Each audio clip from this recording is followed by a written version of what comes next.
Hi everyone. तो हम सभी नोटिफिकेशन जान चुके हैं कि AIA PGT 2023 का एग्ज़ाम 31 जुलाई को होने वाला है और उस फॉर्म को कैसे फिलअप करना है उसके बारे में अपने को बहुत ध्यान रखना बहुत ज़रूरी है, क्योंकि बहुत सारे प्रॉब्लम्स बच्चों को आ जाती है, क्योंकि बहुत सारी वो ऐसी गलतियां कर बैठते हैं जो होनी नहीं चाहिए, है ना। तो आज मैं इस वीडियो में पूरा कंप्लीट आप लोगों को बतलाने वाला हूँ कि फॉर्म को कैसे फिलअप करना है, किन चीज़ों का ध्यान रखना है और मोस्टली होने वाली गलतियाँ क्या क्या हैं वो भी मैं आपको बतलाऊंगा। तो वीडियो में पूरा आप बने रहिएगा। चलिए अपन शुरू करते हैं। तो कुछ इंपॉर्टेंट पॉइंट्स यहाँ पे दिख रहे होंगे, मैंने हाईलाइट कर रखे हैं। अगर ये हाईलाइटेड ब्राउजर आपको देखना होगा तो मेरे Telegram channel doctor Somesh Kushwaha पे जाके आप इसको देख लीजिएगा आराम से। जनरल और ओबीसी के लिए 2700 रुपए, जनरल ईडब्ल्यूएस वालों के लिए 2450 रुपए, SC ST और फिजिकली चैलेंज्ड पीपल्स के लिए 1800 रुपए और थर्ड जेंडर के लिए 1800 रुपए का फॉर्म का फी डिसाइडेड है। नेक्स्ट पॉइंट, ये भी बहुत जरूरी चीज है, अगर गलती हो जाती है तो क्या करना है। करेक्शन डेट कब से कब तक का है? 26 जून से लेकर 28 जून तक आप करेक्ट कर सकते हैं। उसके बाद डाउनलोडिंग एडमिशन कार्ड वो तो बाद में पता चलेगा अपने को। एग्जाम डेट क्लियर है कि 31 जुलाई को होना है एग्जाम, और एग्जाम का टाइमिंग क्या है? 2 घंटे की रहेगी, 120 मिनट का होता है क्वेश्चन। आगे अपन डिटेल देखेंगे।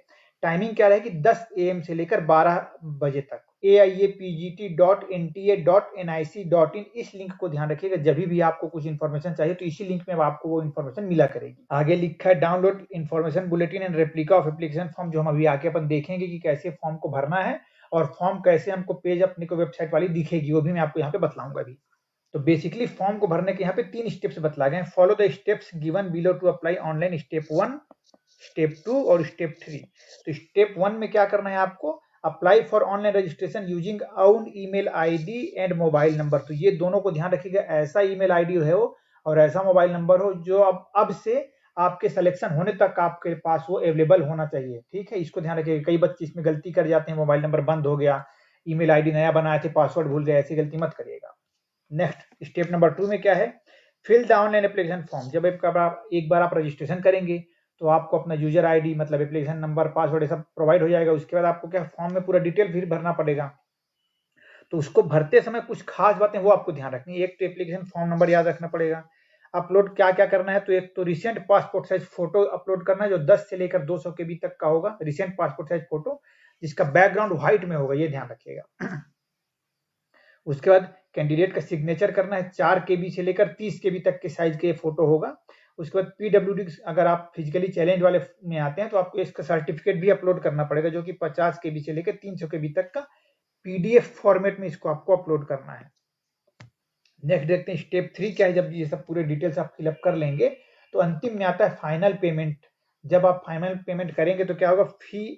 पे fee using the third payment gateway integrated to the online application through net banking, debit card, credit card, UPI and keep proof of the fee paid. जो भी आप फी पेमेंट करेंगे तो उसका प्रूफ भी एक रखिएगा कि हमने कब फी पे किया है, कैसे किया है। एक प्रिंट आउट निकाल के जरूर रखिएगा। All 3 steps can be done together और एट सेपरेट टाइमिंग्स। मतलब आप चाहें तो आज आप रजिस्ट्रेशन कर लें, कल आप बायोडाटा वाला डिटेल फॉर्म भरें, थर्ड पेमेंट करें, या फिर इकट्ठे एक ही दिन में सब काम कर सकते हैं, पर धैर्यवान होकर फॉर्म भरिएगा। अब आगे अपन देखते हैं क्या लिखा हुआ। देखिए, after successful completion of third step, confirmation page at the application form should be downloaded and a print out of the same may be retained for further information। मतलब जब आप फाइनली सबमिट कर देंगे तो एक पेज मिलेगा आपको, उसको आपको प्रिंट आउट करके रखना है, तब तक के लिए संभाल कर रखना है जब तक कि आपका सिलेक्शन ना हो जाए। किसी भी स्टेज में आपको उसकी आवश्यकता पड़ सकती है।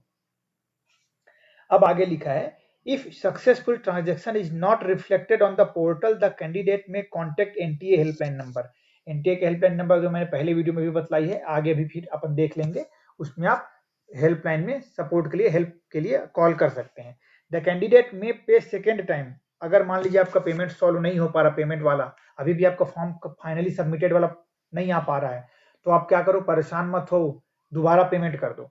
ठीक है, तो आपका फॉर्म भरने को मिल जाएगा आपको। तो उसके बाद क्या होगा? However any duplicate payment received from the candidate by NTA in the course of said transactions will be refunded. तो घबराना नहीं है, वो एक्स्ट्रा अगर मान लीजिए एक बार गया, रिफ्लेक्ट नहीं हो रहा आपके पास, आपने दोबारा पेमेंट कर दिया है ना, तो जो रिफ्लेक्ट करेगा जब बाद में, तो आप वापस से आपको रिफंड हो जाएगा। जो भी इंफॉर्मेशन भरेंगे will be treated as final, तो सोच समझ कर भरिएगा।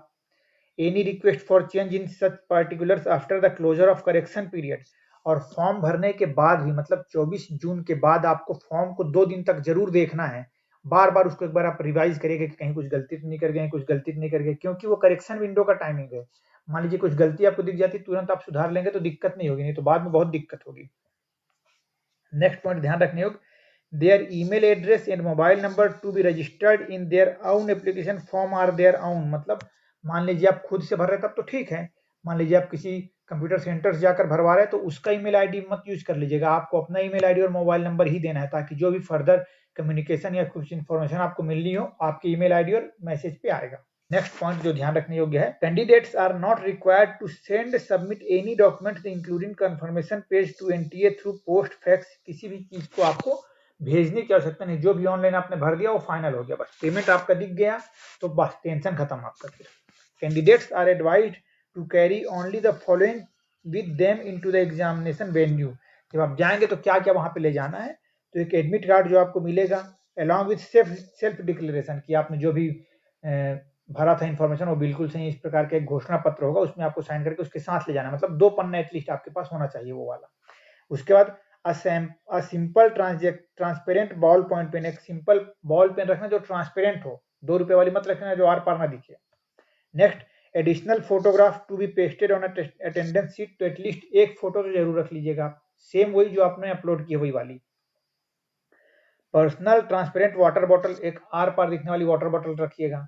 फिर शुगर टेबलेट्स, फ्रूट्स, तो ये खासकर उनके लिए आप भी ले जा सकते हैं, जिनको कुछ नहीं वो भी ले जा सकते हैं, बट स्पेसिफिकली जो लोग डायबिटिक पेशेंट हैं उनको तो वो लोग के लिए ये अलाउ रहता है। All India AYUSH post graduate entrance test 2023 के लिए all AYUSH universities deemed universities across the country इसी AIA PGT 2023 से कैंडिडेट्स को लेने वाले हैं, तो किसी दूसरे के बहकावे में आप लोग को नहीं आना है। ये एग्जाम अगर आपने नहीं दिया है तो सिलेक्शन आपका किसी भी कॉलेज में नहीं हो सकता। NTA has no role in counselling, ये बात भी आप अच्छे से ध्यान रखिएगा, इसका काम केवल एग्जाम लेना है जो भी हो रहा है, उसके बाद इसका कोई रोल नहीं होगा। उसके बाद AA CCC का रोल आएगा, will conduct counselling for admission, तो उस समय हम उसको देखेंगे। नेक्स्ट, स्कीम क्या एग्जाम का बहुत इंपॉर्टेंट है आप लोगों के लिए, इसी माइंडसेट के साथ आपको अभी प्रिपरेशन अपनी करनी है कि पहला क्या है तो कंप्यूटर बेस्ड टेस्ट होता है, दूसरा ड्यूरेशन कितना है 120 मिनट का एग्जाम होगा, मतलब 2 घंटे।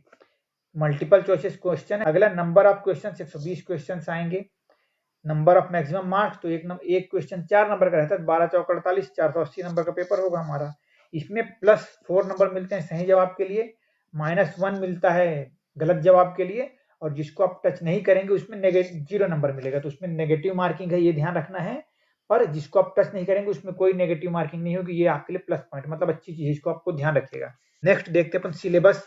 लोग बच्चे बोलते हैं सर सिलेबस खत्म नहीं हो रहा, कैसे करें क्या करें, तो सिलेबस में क्या लिखा है, the syllabus for the exam shall comprise of subjects knowledge area is per the graduate level education, मतलब कि जो भी आपने यूजी में पढ़ा है, ग्रेजुएट में, BA में, वो सभी क्वेश्चंस, वो सभी एरियाज से क्वेश्चंस आ सकते हैं। इसलिए मैं कहता हूँ कि सिलेबस तो इनडेफिनिट है, कहाँ से क्वेश्चन आएगा, किस संहिता किस तंत्र को पूछ दे, कोई मतलब का नहीं। इसलिए जो आप पढ़ते जा रहे हैं उसको सॉलिड फॉर्म में पढ़ते रहिए कि एटलीस्ट वहां से अगर सवाल आए तो गलत होने के चांसेस मिनिमम से मिनिमम हो, तो सिलेक्शन के चांसेस ज्यादा से ज्यादा होंगे।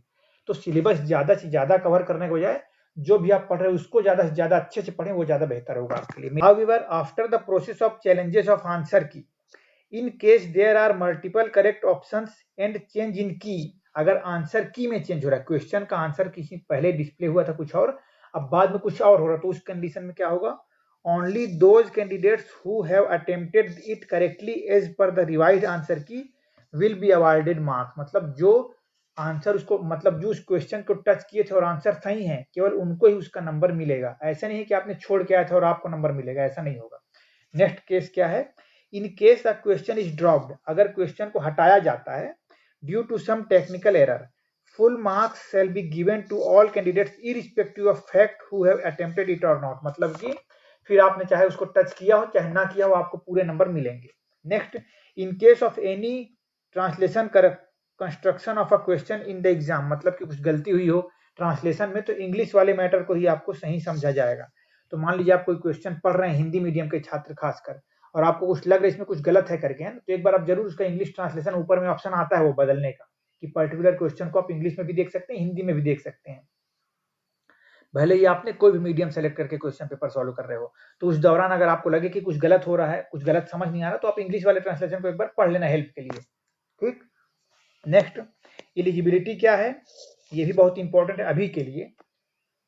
एक तो आपके पास अपनी यूजी डिग्री को कंप्लीट करने का एक तो प्रोविजनल डिग्री होगा, और अगर आप बहुत पुराने हैं तो परमानेंट डिग्री भी आपके पास आ गई होगी, तो वो होने चाहिए। एक तो प्रोविजनल या फिर pass certificate recognized as per the provision, या फिर परमानेंट और प्रोविजनल रजिस्ट्रेशन सर्टिफिकेट, मतलब उसके बाद आपको रजिस्ट्रेशन भी करवाना है। तो अगर आप नए बच्चे होंगे तो हो सकता है आपके पास अभी परमानेंट ना आया हो रजिस्ट्रेशन नंबर, किसी भी स्टेट का हो सकता है वो, है ना, इसको ध्यान रखिएगा। तो एक तो आपका डिग्री होना चाहिए जो कि परमानेंट हो या फिर प्रोविजनल वाला डिग्री हो, दूसरा परमानेंट या फिर प्रोविजनल रजिस्ट्रेशन हो, तभी आप होंगे एलिजिबल। और have completed 1 year internship, candidates will be required to submit the original compulsory rotatory internship completion certificate at the time of counseling। Counselling के समय आपको प्रोड्यूस करना ही पड़ेगा कंप्लीशन सर्टिफिकेट को, और वो फिर आपके पढ़ाई के दौरान तक पूरे जमा भी रहता है वहाँ पे। कंप्लीशन को क्या कब तक का डेट डिसाइड किया गया, तो 31 अगस्त 2023, मोटे मोटे अक्षरों में दे रहा हूँ, 31 अगस्त 2023 को कहा गया है। 31 अगस्त। तो जो भी इस क्राइटेरिया में फॉल हो रहे हैं कि 31 अगस्त तक उनका कंप्लीशन हो रहा है, वही पार्टिसिपेशन कर सकते हैं इस साल के AIA-PGT 2023 में, अदरवाइज आप नहीं कर पाएंगे, इसको ध्यान रखिएगा। क्लियर है इसका आंसर? कई लोग के मन में डाउट चल रही थी, आज ये क्लियर हो गया। Next, some of the universities institutions with regulations that candidates who are already pursuing any PG courses, इसका मीनिंग ये है कि कई बच्चे ऐसा क्या करते हैं कि इस साल हम किसी एक सब्जेक्ट में पीजी ले लेते हैं, अगले साल अपन अपग्रेड कर लेंगे उस सब्जेक्ट को या कॉलेज को, ऐसा सोचते हैं। तो ये आपको यूनिवर्सिटी टू यूनिवर्सिटी इसका जो नियम है वो बदलता हुआ दिखेगा, तो आप अपने यूनिवर्सिटी के लेवल पर उस नोटिस को नोटिफाई कर लीजिएगा, परमिशन आपको है कि नहीं, उस तरीके से आप देखिएगा। इसके लिए एनटीए रिस्पॉन्सिबल नहीं होगा, ऐसे इन्होंने लिखा हुआ है। रिजर्वेशन पॉलिसीज आप जानते हैं, जनरल ईडब्ल्यूएस को 10% ये लिखा हुआ है। उसके बाद ओबीसी एनसीएल को 27%, ओबीसी एनसीएल को 27%। और आपको अगर अपनी लिस्ट चेक करनी हो सेंट्रल लिस्ट में, आप ना ऐसा नहीं कि स्टेट वाला मत सोचिएगा, कई लोग ये भी सोचते हैं। तो सेंट्रल लिस्ट को आप चेक करना चाहें तो देख सकते हैं यहाँ पे www.ncbc.nic.in, इस साइट पे आप जाकर अपना लिस्ट में आपका है कि नहीं वो सब चीजें देख सकते हैं। उसके बाद OBCs present in the state list but not covered in the central list of OBCs are not eligible to claim the reservation. देखिए जो मैं बोला वही बात यहाँ पे हो गई। अगर आप स्टेट में ओबीसी में आ रहे हैं पर सेंट्रल लिस्ट में आप उस ओबीसी कैटेगरी में नहीं आते हैं, तो आपको उस समय फिर फॉर्म यूआर से ही भरना पड़ेगा, ये ध्यान रखिएगा। आपको रिजर्वेशन का कोई बेनिफिट उसमें नहीं मिलेगा। नेक्स्ट पॉइंट, एससी के लिए 15%, एसटी के लिए 7.5% रिजर्वेशन, और पीडब्ल्यूडी में 5% रिजर्वेशन है। उसके बाद पीडब्ल्यूडी का आपको भी पता है कि 40% डिसेबिलिटी रहती है, उसी को पीडब्ल्यूडी का सर्टिफिकेट मिलता है। फिजिकली चैलेंज पर्सन हैं, अगर ऐसा महसूस होता है कि उनको लिखने में कुछ दिक्कत है, लिखने का एक स्क्राइब चाहिए, तो वो भी वो ले सकते हैं scribe, the facility of scribe. तो इसके लिए मतलब एक अपेंडिक्स में लगा हुआ फॉर्मेट, उस फॉर्मेट में आपको बनवाना पड़ेगा एप्लीकेशन, वो मैं आगे आपको दिखलाऊंगा तुरंत, वहां पे देखेंगे। Compensatory time of 1 hour for examination of 3 hour duration, मतलब मान लीजिए आपका एग्जाम 3 घंटे का हो रहा है तो 1 घंटे एक्स्ट्रा आपको दिए जाएंगे, ये आपको ध्यान रखना है। स्क्राइब क्या करना है, स्क्राइब का ये भी एक रूल है, मतलब जो आपका हेल्प करने आएगा, जो लिखेगा आपकी जगह पे या फिर कंप्यूटर में स्क्रीन देखकर बताएगा, आपको पढ़कर सुनाएगा, तो उसका काम केवल पढ़कर सुनाना है। यहाँ पे क्लियरली लिखा है कि scribe will neither explain the question nor suggest any solution, मतलब ना तो आपको क्वेश्चन को एक्सप्लेन करेगा कि इसमें क्या बोलना चाह रहा है, ना तो ऑप्शन को बताने का कोशिश करेगा कि ये हो सकता है करके। उसका काम केवल पढ़ के सुनाना है, ऑप्शन सुना देगा, क्वेश्चन सुना देगा, आपका काम इसको टिक करना, ठीक है। Next, PW candidates who desire to avail the service of a scribe need to opt for this during the online registration। अभी आप ऑनलाइन फॉर्म भरेंगे तो वहां पे ये ऑप्शन भी आपको पूछा जाएगा, तो यस और नो आपको वहां पे करना पड़ेगा। It should be noted that the scribe will be provided by the NTA if requested। अगर आप चाहें तो खुद नहीं ले जाते हैं, और अगर आपको स्क्राइब रिक्वायर्ड है तो एनटीए की ओर से आपको स्क्राइब दिया जाएगा, उस पर्टिकुलर सेंटर में प्रोवाइड किया जाएगा। The jurisdiction of court cases dispute shall be within the exclusive jurisdiction of competent courts at Delhi। मतलब जो भी केसेस लगाने होंगे आपको, क्योंकि हमेशा लगता है इसलिए मैं आपको बतला दे रहा हूँ, वो आपका दिल्ली एरिया में ही लगेगा, ये ध्यान रखिए। अगर किसी भी प्रकार की हेल्प की आवश्यकता आपको पड़ती है तो ये एक ईमेल आईडी, इसको आप अच्छे से नोट करके अपने पास रखिएगा। ईमेल आईडी है aiapget@nta.ac.in और फोन नंबर है 0114075900। एनेक्सर 1 देखिए लिखा है payment of examination fee, procedure, mode, service provider and क्या क्या प्रॉब्लम्स आपको फेस होगा तो उसके लिए। तो चार्जेस यहाँ पे लिखे हुए हैं, एक तो आईसीआईसीआई बैंक का एक गेटवे है, दूसरा कैनरा बैंक का गेटवे है, जो भी आप चुनेंगे आपकी इच्छा है। नेट बैंकिंग में करेंगे तो ये सब चार्जेस लिखा हुआ है, net debit card, credit card, UPI. देखिए सबसे छोटा इसी में है, मैं इसी को समझता हूँ कि इसी में आप करेंगे सबसे बेस्ट यही है।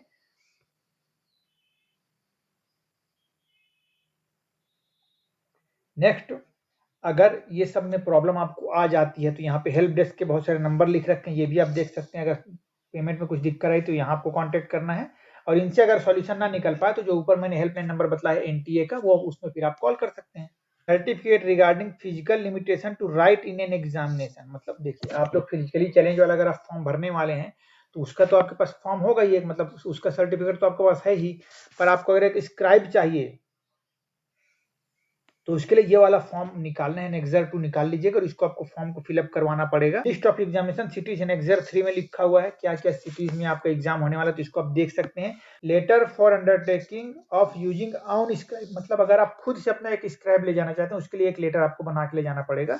तो जो स्क्राइब को आप ले जाएंगे उसका एक आईडी ले जाके, click of application form, form कैसे क्या दिखता है तो एनेक्सर 7 में लिखा हुआ है।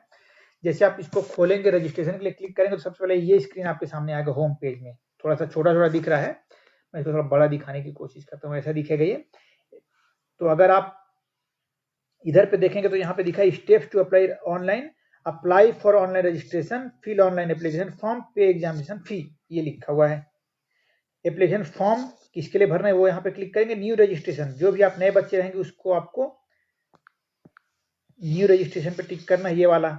उसके बाद अगर आपका रजिस्ट्रेशन आपका जब हो गया, मान लीजिए आज मैंने रजिस्ट्रेशन कर लिया, उसके बाद क्या करेंगे आप फॉर्म फिलअप करने जाएंगे तो रजिस्ट्रेशन आपका हो गया है तो आपको अब यहाँ पे क्लिक करना पड़ेगा only registered candidate sign in, तो जो आप रजिस्ट्रेशन कर जाएंगे तभी ये लॉग इन हो पाएगा, साइन इन होगा।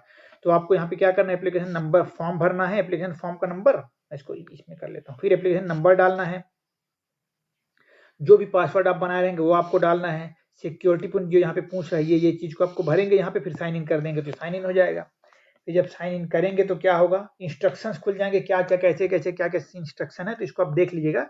जो जो चीजें मैंने बताई वही सब चीजें यहाँ पे लिखी हुई है। अपर लेटर केस होना चाहिए कैपिटल, एक स्मॉल होना चाहिए, एक नंबर होना चाहिए, एक स्पेशल कैरेक्टर होना चाहिए, ऐसा कुछ ये सब मिला जुला कर आपको पासवर्ड अपना बनाना है। रजिस्ट्रेशन करेंगे तो क्या क्या चीजें पूछा जाएगा, अभ्यर्थी का नाम, candidate's name, father's name, mother's name, date of birth, ये बहुत इंपॉर्टेंट है, क्लास 10th के देख कर आपको इसको भरना है और सही सही भरिएगा, इसके बेसिस पे बहुत कुछ डिफरेंस आ जाएंगे नहीं तो डे, फिर मंथ, फिर ईयर, फिर आपका जेंडर भरना है, फिर आइडेंटिटी का जो भी आप फॉर्म वहां पे भर रहे हो, आधार कार्ड, लाइसेंस, वोटर आईडी जो भी आप भर रहे हो, फिर उसका नंबर भी भरना है यहाँ नीचे में। फिर वर्तमान पता, तो एड्रेस में जहाँ पे आप हैं अभी वो सब एड्रेस यहाँ पे डाल सकते हैं, जैसे यहाँ पे लिखा हुआ है जो सब चीजें भरनी है आपको। और नीचे फिर आप फॉर्म में नेक्स्ट पेज करेंगे तो वहाँ पे एक परमानेंट एड्रेस भी पूछेगा, मतलब परमानेंट एड्रेस, ये देखिए।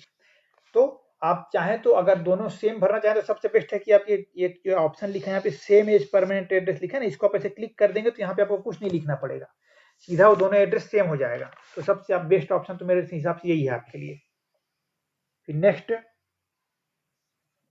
आगे अपन देखेंगे तो क्या, कैंडिडेट का डैशबोर्ड में आपको ऐसा दिखता रहेगा जहां भी आप पहुंचेंगे, तो जब आप लॉगिन करेंगे तो यहाँ पे आपका नाम दिखेगा, फिर एप्लीकेशन नंबर दिख रहा है, रजिस्ट्रेशन डिटेल अगर आपने भर दिया है तो कंप्लीटेड दिखाएगा, नहीं तो इनकम्प्लीट दिखाएगा, फिर एप्लीकेशन फॉर्म तो इनकम्प्लीट अभी दिख रहा है, फिर पेमेंट फी पेमेंट इनकम्प्लीट दिख रहा है, तो जो भी इनकम्प्लीट है उसको कंप्लीट करना है आपको। नेक्स्ट अपन भरेंगे क्या क्या पूछेगा एप्लीकेशन फॉर्म में, तो वर्तमान प्रेजेंट एड्रेस भर दिए, पूरा सब एड्रेस आपका भरने का काम हो गया, मोबाइल नंबर लिखना मत भूलिएगा, वैकल्पिक मतलब एक और नंबर डाल दे रहिएगा। उसके बाद परमानेंट, फिर व्यक्तिगत जानकारी, candidate's name, date of birth, gender, अगर आप रजिस्ट्रेशन कर रखे हैं तो सब भरना नहीं पड़ेगा, ऑटोमेटिक फिलअप हो जाएंगे सब तुरंत। मदर्स नेम, नेशनैलिटी, कैटेगरी बहुत सोच समझकर ध्यान से भरिएगा, कई लोग इसको गलती कर जाते हैं, श्रेणी। उसके बाद यदि आप एक पीडब्ल्यूडी उम्मीदवार हैं, कई लोग धोखे से इसको भी कर डालते हैं, तो ध्यान रखिए कि जिसके लिए एप्लीकेबल है उसको भरना है, नहीं तो नहीं भरना है, इसको नो करना है, तो फिर ठीक है। विकलांगता का प्रकार, अगर इसको आप यस भरेंगे तो ये ऑप्शन खुलेगा, फिर इसको आपको भरना है। क्या आपको स्क्राइब की जरूरत है, तो अगर आप इसमें यस करेंगे तो यस, नहीं तो नो, जो भी यहाँ पे करना वो देख लेगा। विकलांगता का प्रतिशत तो मिनिमम 40% होगा तभी आपको मिलेगा, तो यहाँ पे 40% एटलीस्ट वो जो रहेगा वो लिखनी है आपको। फिर आगे, क्या आप मधुमेही हैं, तो ये सबको आपको देख के भरना है। फिर नेक्स्ट ने क्या आप पूछेगा, आवेदन संख्या, आपका एप्लीकेशन नंबर, आपका नाम, फिर आपका जेंडर, आपका डेट ऑफ बर्थ, फिर उम्मीदवारों से अनुरोध है कि नीचे दिए गए विकल्पों में से किसी एक का चयन करें, क्योंकि आधार के बारे में पूछ रहा है, आधार नंबर के बारे में ना, इसलिए कंसेंट ले रहा है गवर्नमेंट आपसे। देखिए क्या बोल रहे हैं। पहला, आई वॉलेंट्री एग्री, मतलब आप इसमें 3 काम कर सकते हैं। मैं इसको जल्दी मीनिंग को पढ़ के समझाता हूं आपको। I voluntary agree to share my Aadhaar number and I am aware that it will be used to establish my identity for the All India IELTS Postgraduate Entrance Test। ठीक है, एक तो आप एक्सेप्ट कर सकते हैं, हाँ आधार नंबर दे रहा हूँ। दूसरा, आधार पर मेरी जानकारी वह नहीं है जो आवेदन पत्र में दर्ज की गई है, तो ये आप क्लिक कर सकते हैं। कई लोग का क्या है कि नाम वाम में थोड़ा चेंजेस रहते हैं या फिर एड्रेस में चेंजेस रहते हैं, तो ये क्लिक कर सकते हैं आप। तीसरा, मैं अपना आधार नंबर साझा करने को तैयार नहीं हूँ, ये भी आप क्लिक कर सकते हैं कि मेरे को अपना आधार नंबर नहीं देना, ये ऑप्शन भी आप सेलेक्ट कर सकते हैं। ठीक है, तो इसके बाद ये जो भी चीज करेंगे उसमें घोषणा पत्र में जरूर आप क्लिक कर लीजिएगा। इसका नेक्स्ट पॉइंट, किसके लिए आप आवेदन कर रहे हैं, तो आप आयुर्वेद वाले हैं तो आयुर्वेद क्लिक करेंगे, एलोपैथी वाले हैं, सॉरी होम्योपैथी है तो होम्योपैथी के लिए, यूनानी है तो यूनानी के लिए, जो भी ऑप्शन रहेगा वो आपको क्लिक करना है। एलिजिबल मतलब लैंग्वेज, पेपर लैंग्वेज सेलेक्ट हो जाएगा। फिर परीक्षा का शहर, city choice number 1, choice number 2, 2 choice आपको भरने हैं। एक ये 2 इसलिए दिए गए हैं कि मान लीजिए आपका परमानेंट एड्रेस और टेम्परेरी एड्रेस अलग अलग है, उसके लिए मान लीजिए आप कहीं और तैयारी कर रहे हैं और घर आपको कहीं और जाना, इस प्रकार से आपको ऑप्शन वो दिया रहता है। फिर उसके बाद आपके फादर का ऑक्यूपेशन क्या है, फादर का क्वालिफिकेशन क्या है, फिर मदर का ऑक्यूपेशन क्या है, मदर का क्वालिफिकेशन क्या है, आपका इंटर्नशिप कंप्लीट हो गया है कि ऑन गोइंग है, आपका क्वालिफिकेशन डिटेल, तो 10th की जानकारी भरनी है, कब पास किए थे, कौन से ईयर में पास, मतलब पास थे कि क्या, वो सब चीजें पास ही होंगे ऑब्वियसली बात है। फिर स्कूल योग्यता हो गया, फिर स्कूल का नाम, स्कूल का बोर्ड, परिणाम कितना परसेंटेज में था, कि कई लोग क्या सीपीए मार्किंग ग्रेडिंग ये सब भी रहती है ना, इसलिए ये सब दिया हुआ है यहाँ पे। टोटल मार्क्स कितने का था, आपको कितने नंबर मिले, कितना परसेंट बना, ये सब चीजें आपको 10th का रोल नंबर भरना पड़ेगा। स्कूल और कॉलेज का पता वहां पे सब लिखा रहता है, आपके रिजल्ट में सब लिखा ही होगा। स्कूल कॉलेज का कोड वो भी वहीं पे उसी में लिखा रहता है रिजल्ट में, घबराना नहीं है। नेक्स्ट, वैसे सेम 12th के लिए भी पूछ, ग्रेजुएट क्वालिफिकेशन, तो यूजी का आपका पूछेगा कि किस सन में आपने पास किया, बीएमएस बीएचएमएस जो भी आप फॉर्म भर रहे हैं उसके बेसिस पे स्कूल का नाम या मतलब सॉरी कॉलेज का नाम, परिणाम अगर परसेंटेज वाला था तो परसेंट निकाल के आपको भरना है। फिर आपको यहाँ पे बोर्ड अपनी यूनिवर्सिटी का नाम यहाँ पे लिखना है, टोटल कितने नंबर का था, टोटल आपने कितने मार्क्स हासिल किए, आपका रोल नंबर क्या था। तो मान लीजिए आपके कॉलेजेस में ऐसा होगा कि फर्स्ट ईयर में कुछ और रोल नंबर नहीं मिला, सेकेंड ईयर में कुछ और, थर्ड में कुछ और, तो आप थर्ड ईयर का रोल नंबर भरिएगा। ठीक है, और टोटल मार्क्स भरने हैं, ये मैं आपको बताना भूल गया, टोटल मार्क्स भरने हैं पूरा फर्स्ट लेकर फाइनल ईयर तक का, और स्कूल कॉलेज का पिन कोड जो है, ये सब चीजें आपको फिलअप करनी है। नेक्स्ट डॉक्यूमेंट, बेसिकली 3 ही डॉक्यूमेंट यहाँ पे मांग रहे हैं। एक तो आपका फोटो जो जेपीजी फॉर्मेट में अपलोड करना है, 10 से लेकर 200 केबी का रहेगा। एक सिग्नेचर जो 4 से लेकर 30 केबी तक का रहेगा। एक दिव्यांग का सर्टिफिकेट, अगर आप उसके लिए एप्लीकेबल है तो ये पीडीएफ फॉर्मेट में होगा। मिनिमम 50 से लेकर 300 केबी का फाइल अपलोड आपको कर देना है। फिर आपके पास ये सब दिखाने लगेगा आपके पास कि कंप्लीटेड हो गया, रजिस्ट्रेशन डिटेल, फिर एप्लीकेशन फॉर्म भी आपका कंप्लीट हो गया। अब फी पेमेंट बस, जब आप कंफर्मेशन पेज में जाएंगे तो पूरा डिटेल आपका एक बार समराइज फॉर्म में जल्दी जल्दी दिखाएगा, आपने नाम क्या क्या चीजें भर रखी हैं जल्दी जल्दी, है ना। ये सबको आप एक बार करेक्ट कर लेंगे, चेक कर लेंगे, अगर करेक्शन की रिक्वायरमेंट लग रही तो आप 1-2 दिन सोच लो आराम से, उसके बाद सब कुछ समझ आ गया कि हाँ सब कुछ सही है, तो फाइनली फिर आप पेमेंट गेटवे में क्लिक करके पेमेंट आप कर सकते हैं फिर आराम से उसको। तो फिर आपके पास ऐसा पूरा दिख जाएगा पेज, और उस पेज को आप डाउनलोड करके रख ले रहिएगा। फिलहाल इस वीडियो में इतना ही है, मुझे लगता है इस ट्यूटोरियल वीडियो से आपको बहुत हेल्प हो जाएगी फॉर्म को फिलअप करने में। All the very best to all of you and stay connected and thank you so much.